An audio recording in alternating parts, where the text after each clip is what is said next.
chercher l'exercice d'application.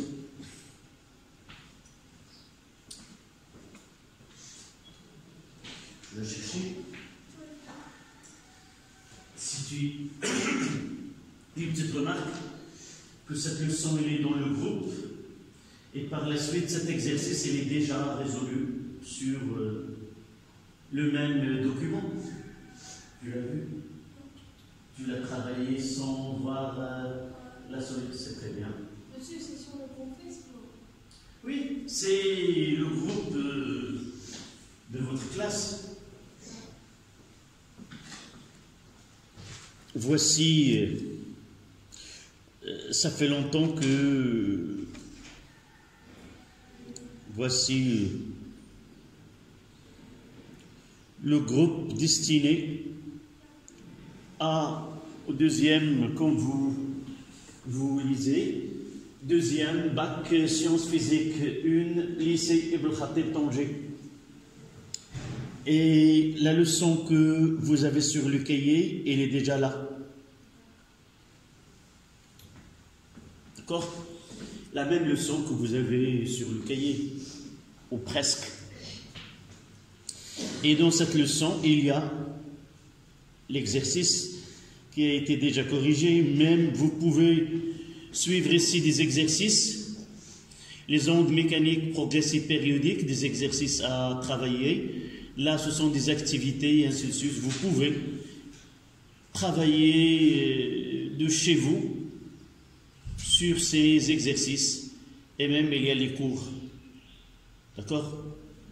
Essayez de jeter un coup d'œil sur le contenu de ce groupe qui est fait pour votre classe. Donc, voici l'exercice qu'on va traiter. Nous avons ici une lame vibrante alimentée par 6 volts alternative en courant tension sinusoïdale alternative de fréquence 100 Hz. Sur cette corde, on a 2 points M1 et M2. Ils nous ont donné que la longueur de la corde est égale à 40 cm. La masse de la corde est de 10 grammes. On va rectifier ces 10 grammes et non pas 1 gramme, uniquement pour faciliter le calcul par la suite. D'accord? On donne que la vitesse de propagation dans le milieu de propagation ici, qui est la corde tendue avec une force F, et une masse linéaire mu, et mu n'est autre que M sur L. Première question. On éclaire la corde à l'aide d'un stroboscope donné en fréquence FE, donner les fréquences FE qui permettent d'observer une immobilité apparente. C'est la même chose que ce que nous avons traité en cours. Nous avons une condition qui nous permet d'observer une immobilité apparente. Et à partir de cette condition, soit qu'on cherche la fréquence du phénomène étudié, soit à partir de la fréquence du phénomène étudié, on peut déterminer les fréquences qui permettent cette immobilité apparente. Et c'est le cas de cette question. Donc, comment répondre à cette première question?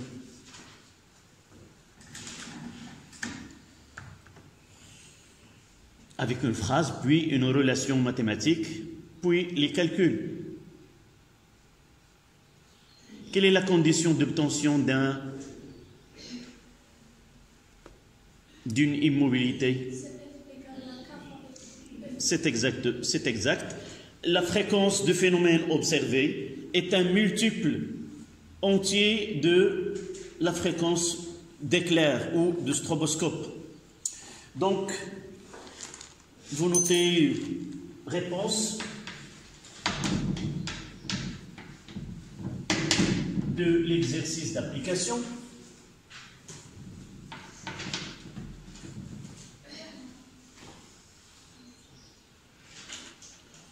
la condition d'obtention d'immobilité apparente est pour obtenir une immobilité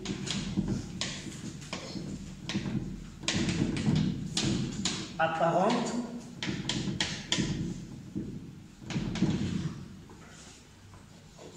il faut satisfaire la condition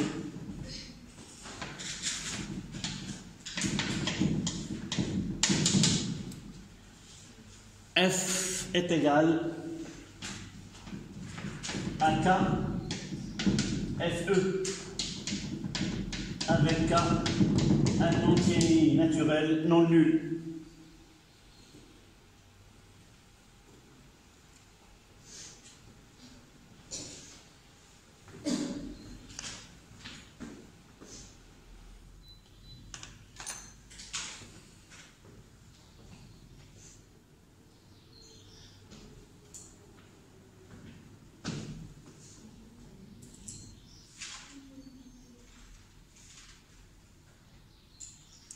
Dans cette question, nous avons la fréquence de la lame vibrante ou de la corde et il nous demande de déterminer les fréquences FE. Donc comment peut-on obtenir ces fréquences qui permettent l'immobilité? Les fréquences de stroboscope. Donc ça sera FE est égal à F sur K. C'est-à-dire, d'après les données F, c'est 100 Hz divisé par K. Ce qui permet d'avoir les solutions. Donc FE, il appartient à l'ensemble des solutions. Donnez-moi ces réponses. On donne à K1, ça sera 100 Hz.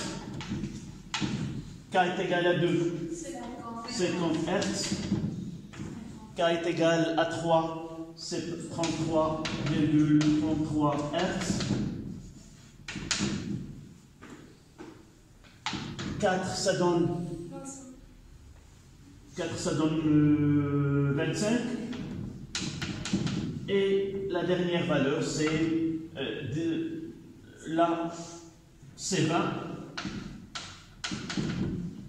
Et nous pouvons 5, 6, ainsi de suite. Ils ne nous ont pas limité les valeurs que dans ce stroboscope. Donc, normalement, on arrivera jusqu'à 10. 10, ça donne 10 Hz.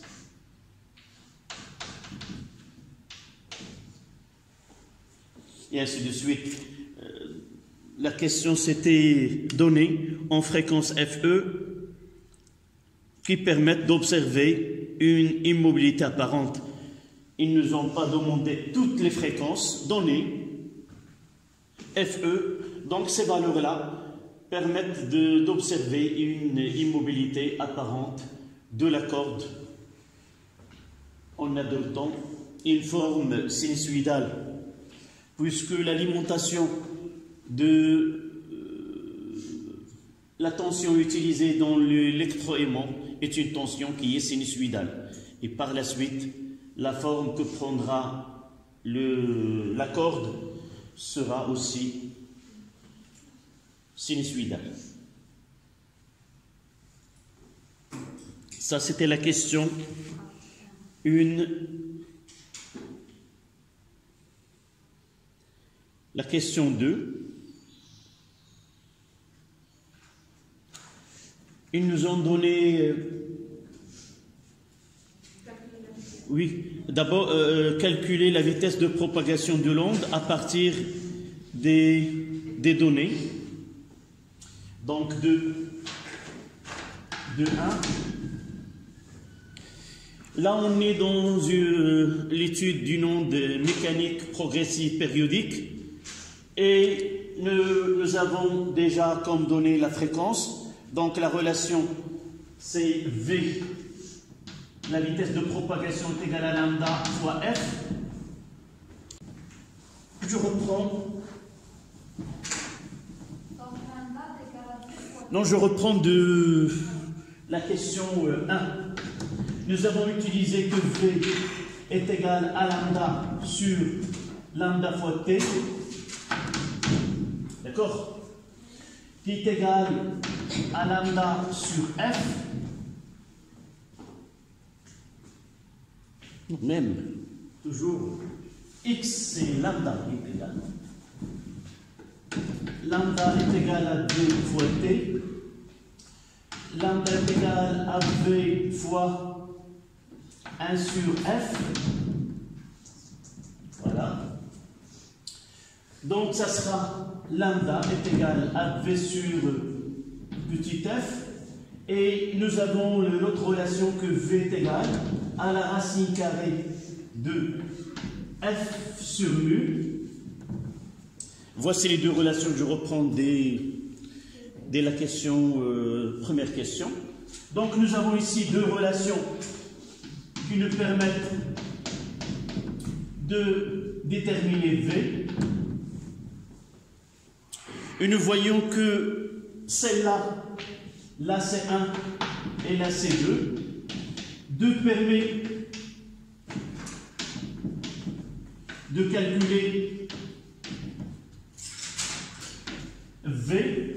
Pourquoi? Parce que dans ce cas-là, nous n'avons pas la longueur d'onde lambda. Et ici, nous avons toutes les données. Donc, V, ça sera, c'est la racine carrée de P sur mu, qui est égale à la racine carrée de P fois L sur M. D'accord? Et on fera l'application numérique. V, ça sera la racine carrée de 1, le poids c'est 1 newton, L c'est 40 cm, donc 40 fois 10 moins 2, divisé par la masse, c'était 1 gramme, fois 10 moins 3, et ça donne V est égal à la racine carrée de 400, donc V est égal à 20 mètres seconde moins 1. Donc celle-là ne le permet pas. On va l'utiliser par la suite. Donc c'était la question 1. C'est la question C'est 2-1. Et la question 1, c'était pour les fréquences. Donc là, c'est 2-1.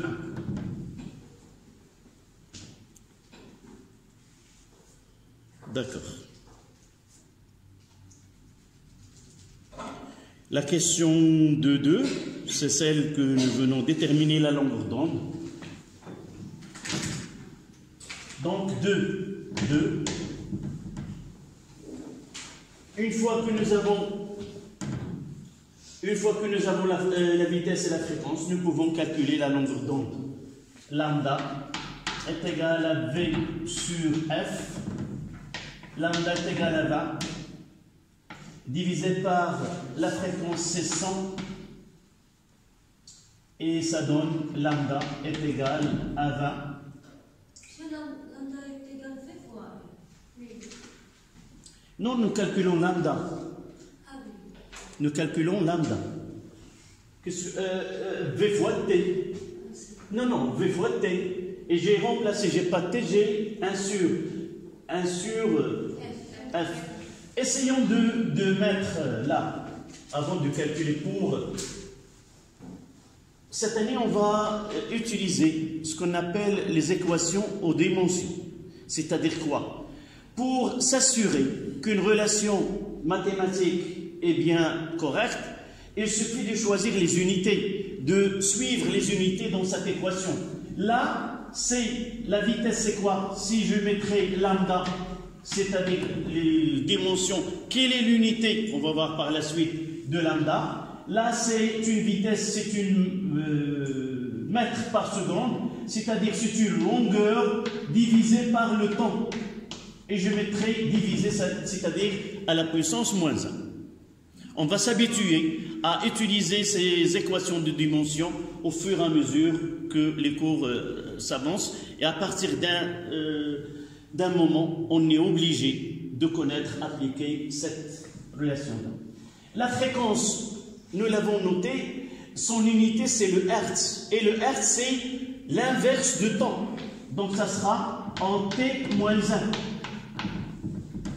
Et si je simplifie, je vois vraiment que l'équation dimension de la longueur d'onde est une longueur qui est l'unité dans le système international, qui est le mètre. Donc on aura l'occasion d'appliquer ces équations aux dimensions au cours de ce programme afin de s'assurer au moins que la relation elle est correcte de point de vue unité. Ce qui reste par la suite, c'est autre chose. On verra par la suite ceci. Donc ma relation elle est correcte.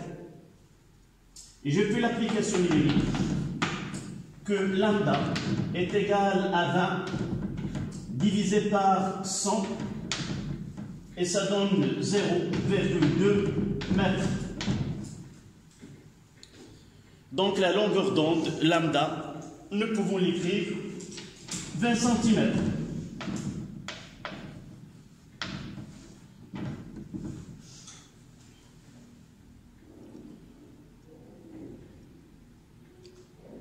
D'accord?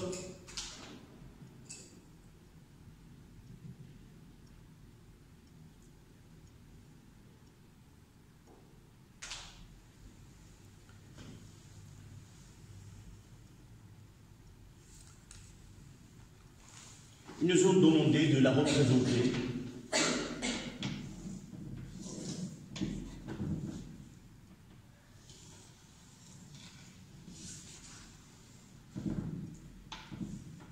Y en fonction de x un instant t1 et c'est là le point A. Évidemment, ça sera la x.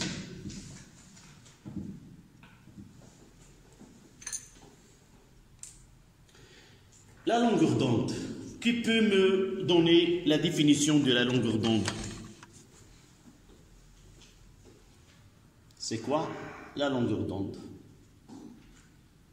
D'abord, soit qu'on dit la longueur d'onde ou l'équivalent, c'est quoi? La propagation. Non. La périodicité spatiale. La périodicité spatiale.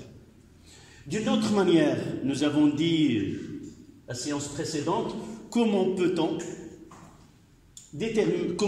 connaître cette distance lambda sur un schéma comme celle-là?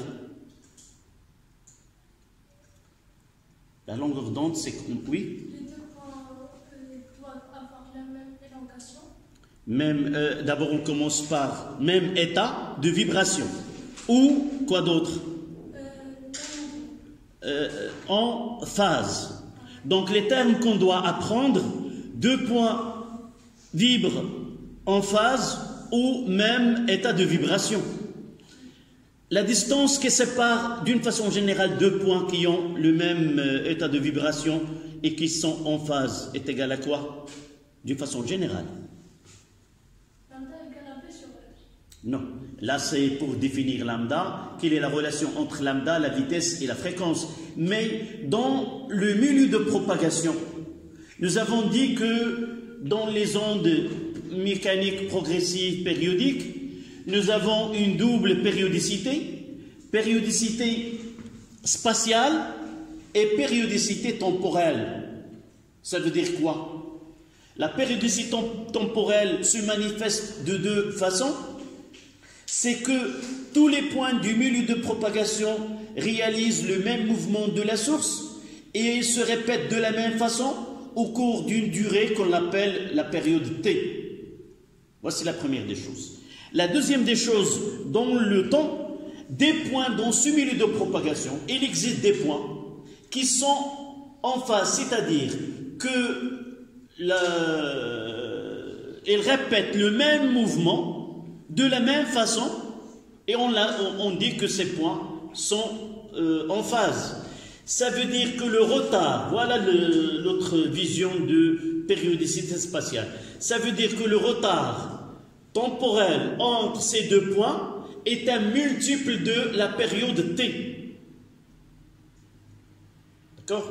deux points quelconques, ils sont éloignés de la source, chaque point sera atteint par l'onde à l'instant T1, l'autre à l'instant T2, T2 moins T1, c'est le retard de M2 par rapport à M1. Si ce retard-là est un multiple de la période T, on dira que ces deux points sont en phase. Ils ont le même état de vibration. Et si ce retard est un demi-entier, c'est un nombre entier de périodes plus une demi-période, dans ce cas-là, on dit que ces points vibrent en opposition de phase. L'autre périodicité qui est spatiale. Spatiale, c'est quoi? C'est que, en observant l'état ou l'aspect du milieu à un instant donné, on constate que dans ce milieu de propagation, il y a des points qui ont le même état de vibration. Même état de vibration comme nous l'avons défini dans le cours, c'est quoi? Avoir quoi? Même, ce que tu viens de dire, même élongation et le mouvement suivant. D'accord? Si ces deux points sont la plus petite distance qui donne cet état de vibration, nous l'avons nommé la longueur d'onde. C'est quoi la longueur d'onde? Nous avons deux définitions. C'est la plus petite distance qui sépare deux points qui sont en phase ou d'une autre manière deux points successifs. Deux points successifs qui ont le même état de vibration. D'accord? Si les autres points, ils auront un multiple de lambda. D'accord? C'est aussi la distance parcourue par... Oui. Donc, cette double définition nous donne à réfléchir. Quand est-ce que j'utilise la définition? C'est la distance qui sépare deux points successifs qui sont en phase. Et quand est-ce que je vais utiliser la définition? C'est la distance parcourue par l'onde pendant une durée qui est égale à la période. C'est l'exercice qui va définir le type de définition. Par exemple, si on commence un exercice par donner la définition de la longueur d'onde, et avant de répondre, je dois lire l'exercice tout entier, et je trouverai une question qui viendra par la suite, qui me donne deux points M1 et M2, et il me demande comparer l'état de vibration de M1 et de M2.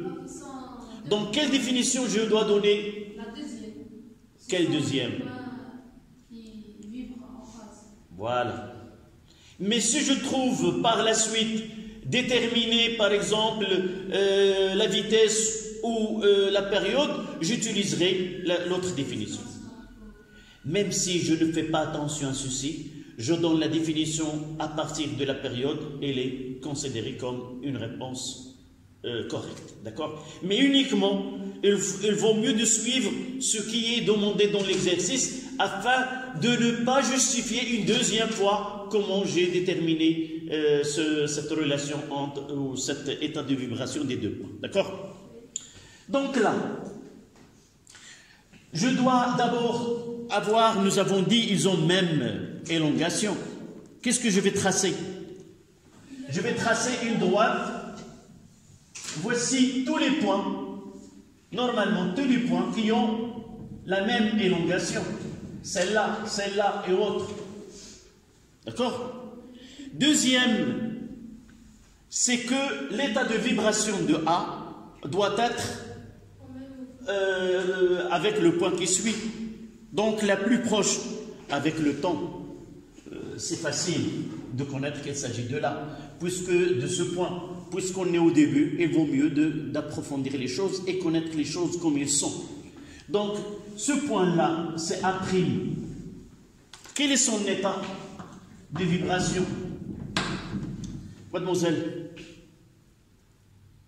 quel est le mouvement suivant de point A? Qu'est-ce qu'il va faire un instant juste? Elle va descendre ou il va monter? Monter, comment tu as su que le point A' aura une élongation supérieure à celle qu'il y a à cet instant-là. Nous avons dit, il y a une phrase. Tu me dis cette phrase, tout point du milieu reprend le mouvement d'un point précédent avec un retard. Ce point-là, il est avant A'. Donc il arrivera un instant où il aura cette élongation qui est nulle. Donc A', qu'est-ce qu'elle va faire? Elle va descendre. D'accord? Donc A', elle va descendre. Revenons à A. Quel est le mouvement suivant de A? Est-ce qu'il va descendre ou il va monter? Comment il va descendre? Il faut voir un point avant. Et un point avant, c'est celle-là. Comment l'élongation? Tout le monde il regarde derrière lui. La flèche ici, vers ce côté-là, pour voir ce qu'il va m'arriver plus tard, je jette un coup d'œil derrière moi. Le derrière, c'est là. Donc là, une élongation qui est, il va monter vers le haut. Donc ces deux points ne sont pas en phase. Donc je vais pousser à seconde. Et là, c'est exact. Donc la longueur d'onde est lambda, deux points successifs qui ont le même état de vibration qui sont en phase. Donc lambda, ça sera... Voici lambda. D'accord? C'est ça ce qu'il nous demande. S'il y a une échelle, je lirai l'échelle sur ce schéma-là. D'accord? Oui? Non, la distance entre A et A'. C'est A? Non, c'est A et A seconde. Peut-être que tu n'as pas suivi le raisonnement que j'ai appliqué. Non. Oui. Tu sais que lambda, c'est la distance entre A et A'. Oui. Mais Weshkan représentera la... Non, ici, c'est la même. De là avec une règle. Avec une règle. Soit sur l'axe, soit de là à là. Nous l'avons fait même ici, par exemple, de là à là, c'est lambda aussi. Tu me dis pourquoi j'ai choisi A' au départ, puis passer à A seconde. Qui m'a, c'est pas obligé, mais qui m'a donné l'idée de passer par A' puis A seconde. Parce que la définition, deux points de même état de vibration, doit avoir deux choses. Même élongation et même mouvement suivante. Donc la première des choses, j'ai tracé cette droite, de savoir quoi? Tous les points qui ont le même élongation qui est cette valeur-là. Et par la suite, j'ai passé aux deuxième condition, c'est quoi? Même mouvement suivant. Le mouvement suivant, d'accord? Et j'ai trouvé que A seconde n'a pas le même mouvement que A'. Et j'étais obligé de passer à A seconde.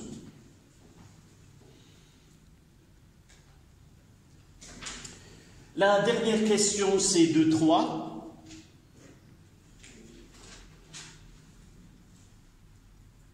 Quelle est cette question?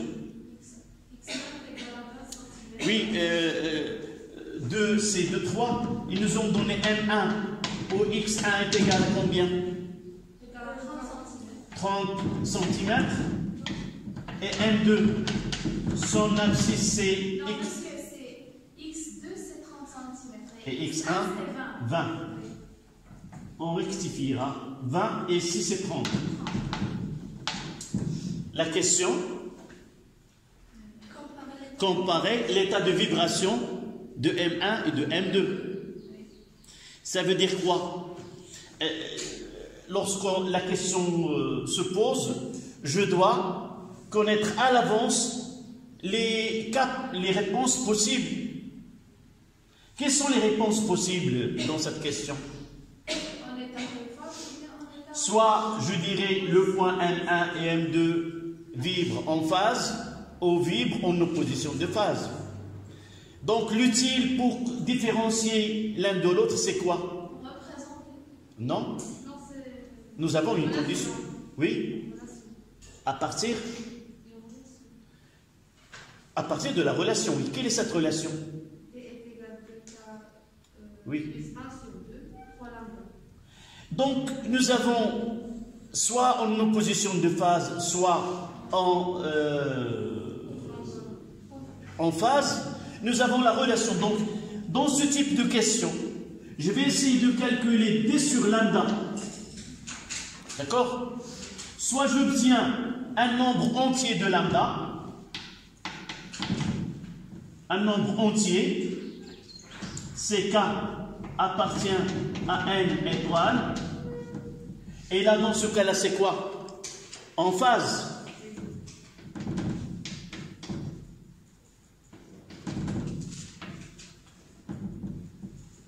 Soit un demi-entier, 2K plus 1 sur 2, avec K appartient à n étoile. Et dans ce cas-là, en opposition de phase. En opposition de phase. D'une façon plus simple, ce K plus 1 sur 2, c'est quoi? C'est 0,5. 0,5, 1,5, 2,5, 3,5 et ainsi de suite. Ce n'est pas un pair, mais un demi-entier. Un demi-entier, je ne sais pas si les mathématiciennes acceptent, mais pour moi, un demi-entier, c'est 2K plus 1 sur 2, ou avec une virgule de 0,5. D'accord? Donc on applique cette... Ça, c'est comment procéder. Je ne vais pas répondre avec ce schéma. Je mettrai tout directement K sur lambda et je calcule. Donc, la distance D, c'est quoi? C'est c'est M1, M2 sur lambda. Et ça sera X2 moins X1 sur lambda, qui est égal à 30. Ça sera 10 sur 20 cm. Faites attention aux unités. Si on ne tient, il faut avoir même unité pour les abscisses, pour la distance et pour la longueur d'onde. Et ça donne 0,5. Et ça sera... Donc les deux points sont en opposition de phase. M1 et M2 sont en opposition de phase.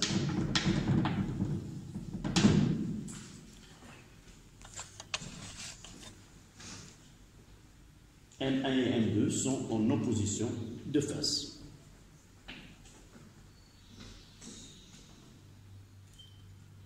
Voilà cet exercice d'application.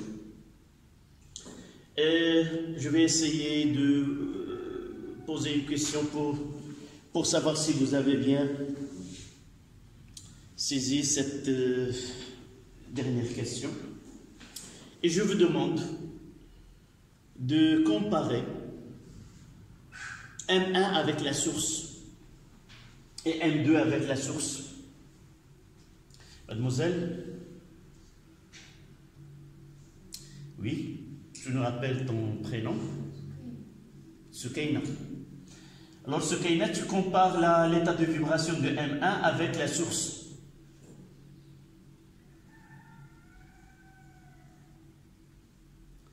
Quel est le procédé général? Toujours, il faut bien comprendre la méthode. Une fois qu'il me demande de comparer l'état de vibration entre deux points, c'est d'abord chercher la distance qui sépare les deux points, connaître la longueur d'onde et le rapport. Si c'est un nombre entier, c'est en état de... Ils sont en phase, sinon ils sont en opposition de phase. D'accord? Donne-moi cette distance D, dans le cas de M1 avec la source S. Essaie de lire de cette façon. D est égal à quoi? Qui est le premier point? Non. S. Et là, c'est M1. Donc, D sur lambda est égal à S M1 sur lambda.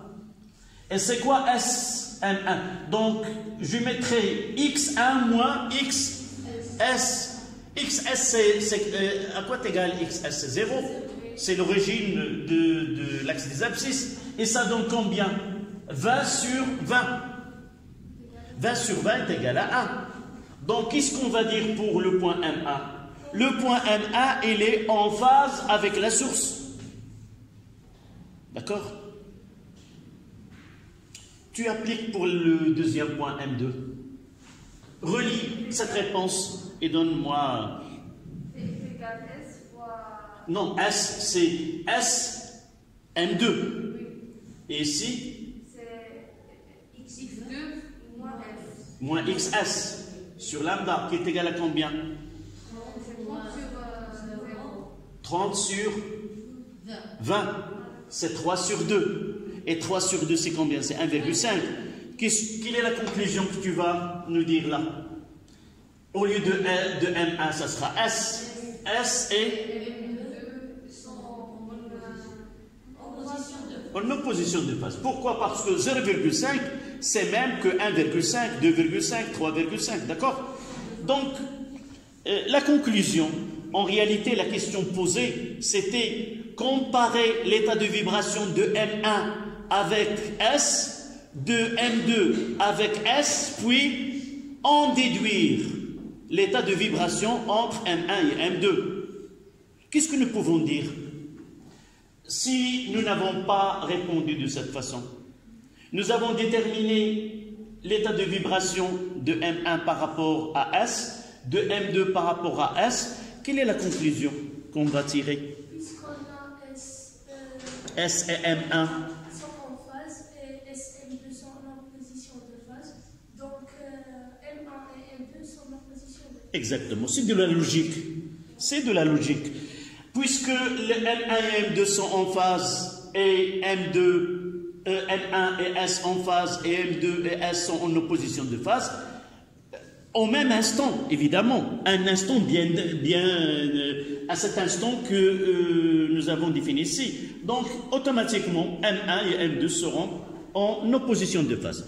Donc, sachez bien, dans un exercice, on aura 2 points comparés avec la source ou autre point, puis en déduire la relation entre ces deux. C'est fini l'exercice, on revient à notre cours et suivre la partie que nous avons déjà fait l'expérience. Nous avons vu l'expérience de l'onde mécanique à la surface de l'eau, le cuve à onde. Donc on s'arrêtera 5 minutes et on continue tout à l'heure.